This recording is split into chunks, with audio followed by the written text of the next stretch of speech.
e-kamil sallallahu alaihi wasallam. I am providing e-kamil written by Umaira Ahmed so that everyone around the world could be able to read this great novel. So let's start. Fair word. e-kamil, the perfect mentor, has been written for you. For that moment in your life when you need to decide between light and darkness, you may treat the path that leads or to light, or if you wish, take the path that ends in darkness. Even in the light one you must watch on one step to avoid stumbling. Once in the dark, it makes no difference whether one can or see cannot. Even in the light, one must watch one step to avoid stumbling.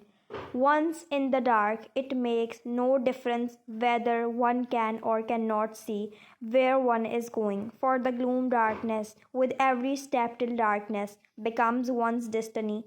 But sometimes in the dark, before the first misstep, one regrets the paths taken and may want to turn back to that fork in the road of life where the journey began. Then the only solace is that voice that guides and one has no choice but listen and follow.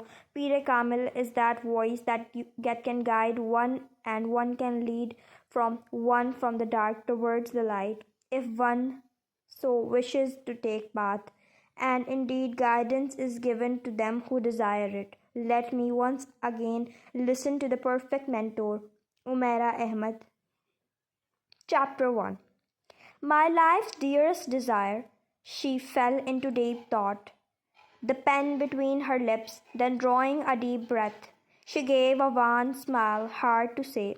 Why is it hard? Javeria asked her. Because I desire so many things, and each one of them is so important for me, she replied, shaking her head.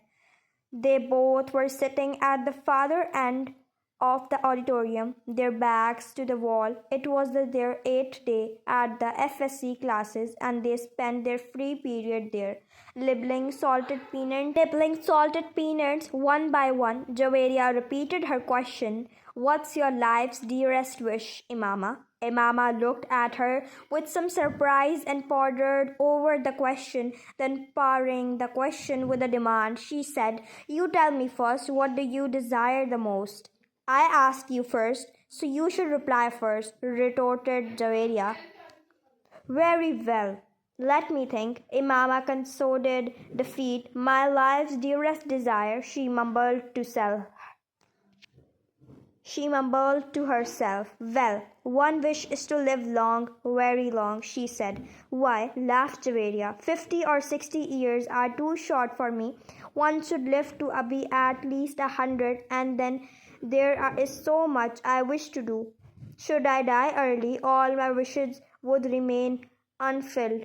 She popped a peanut into her mouth. What else? Said Javeria. I want to be the most outstanding doctor in the country, the best eye specialist, so that when the history of eye surgery in Pakistan is compiled, my name will be at the very top of the list. She looked up with a smile. And what if you cannot become a doctor? After all, that depends both on merit and luck, Javeria stated. That is out of the question. I'm working so hard to make the merit list. Besides, my parents can afford me to send abroad if I don't get into a medical college here. But still, what if you cannot be a doctor? That's impossible. It's my life's dearest desire. I can sacrifice everything for it. This has been my lifelong dream. And how can one just ignore or forget one's dream? Impossible. Imama shook her head decisively, and as she picked another peanut off her palm and nibbed on it. Nothing is impossible in life. Anything and can happen at any time. Suppose your wish don't come true, what would you react? Imama fell into thought again. To begin with, I weep a lot, a great deal, for many days, and then I'll die. Javeria burst out laughing. You just said you wanted a very long life, and now you want to die? Ah, obviously. What's the point of living then? All my plans are built around my career in medicine, and if that is not be a part of my life, then what remains? So you mean this one dream of your life will wipe out all other dreams? Yes, think of it that way. Your most important desire is to be a doctor, not to live long. You could say so. Very well. So, if you can't become a doctor, then how would you choose to die? Would you choose suicide or a natural death? A natural death, of course. I cannot kill myself.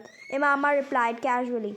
I mean, if you do not die soon, despite not being a doctor, you would go on living. No, I know that I'll die very soon if I can't be a doctor. I will be so heartbroken that I will not survive, she replied decisively. If it is difficult to believe that a cheerful person like you can be so disappearing as to carry yourself to death, and that too just because you were unable to pursue a medical career. Sounds funny, mocked Javeria. Stop talking to me. Tell me about yourself. What is your heart's greatest desire? Imama changed the subject. Let it go. Why let it go? Come on, tell me.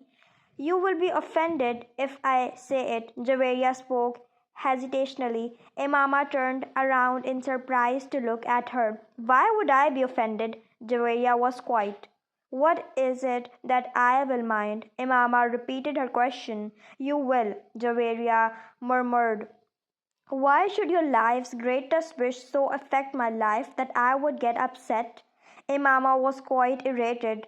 It was your wish that I not become a doctor. Imama seemed to suddenly remember. Oh no, laughed Javeria. There is more to life than being a doctor, she stated philosophically. Stop talking in riddles and answer me, Imama said firmly. I promise I will not mind anything you say. She held out her hand in a gesture of peace. Regardless of your promise, you're going to be very angry when you hear what I have to say. Let's talk of something else, Javeria replied. All right, let me guess. Your decision is linked to something of great value to me, right? Queried Imama after a thoughtful pause. Javeria nodded her head. The question is, what is so important to me that I should? She stopped in mid sentence. But unless I know the nature of your wish, I cannot come to a conclusion. Javeria, please tell me. The suspense is too much for me, she pleaded. Javeria was lost in thought. Imama studied her face. Javeria looked up at his face after a while. Other than my career, there is only one thing I value most in my life, Imama addressed her. And if you want to say something in that context, then say so. I won't mind. Imama was serious. Javeria was taken aback. Imama was looking at the ring of her hand. A smile crossed Javeria's face. My life, dearest wish is that you, Javeria revealed her thoughts. Imama's face went wide with shock. Javeria could not guess the impact her words had on Imama, but the expression on her face showed that the reaction was much more intense than she had expected. I did tell you that you would be offended. Javeria tried to redeem the situation, but Imama stared back without a word. Moise was howling with pain, doubled up with a holding on to his stomach. The 12-year-old boy facing Wim wiped the blood off his nose on the sleeve of his torn shirt and swung the tennis racket in his hand to hit Moise on the leg. Moise let out another scream and straightened up. With disbelief, he looked at his brother, younger by 2 years, who was hitting him with the same racket that Moise had bought there. This was the third time they had fought this week, and every time it was his younger brother who started the fight. He and Moise had never had a good relation, and had fought since childhood, but their quarrels had been mostly verbal and included threats, but of late they had become physical. This is what happened today. They had come back from school together. When they get down from the car, the younger brother dragged roughly his bag out of the boot as Moise was picking up his school bag. In the process, he bruised Moise's hand, making him wince with pain. Had you gone blind? Moise cried out as his brother walked off nonchalantly. He heard Moise, turned round, looked at him, then opened the front door and walked into the lounge. Incensed, Moise followed on his heels. The next time you do anything like that, I will break your hand, Moise shouted. The younger boy took his bag off his shoulder, put it down, and with hands on his hips, definitely faced Moise. I will. So, what would you do? Break my hand? Have you the guts? You will find out if you repeat what you did today. Moise headed toward his room, but his brother stopped him, grabbing his bag with all his strength. No, tell me now. He flung Moise's bag down. Flushed with anger, Moise picked up his brother's bag and hurled it away. Without a pause, his brother landed a sharp blow on Moise's leg. Moise lunged at him, punching his face, and his nose began to bleed. Despite that, there was no sound from the younger boy. He grabbed Moise's tie and tried to choke him. Moise retaliated by grabbing his collar. There was a tearing sound as the shirt ripped. With all his force, Moise hit his brother on the midriff so as to make him lose his grip on him. Now I will show you, I'll break your hand. Shouting and abusing, Moise picked up the tennis racket and that was lying in the corner of the lounge. The next thing he knew was that the racket was in his brother's hand and was swung with such force that Moise could not save himself. Blows rained down him and his back and legs. Their older brother came into the lounge. मनहूसियत ही है वैसे ना.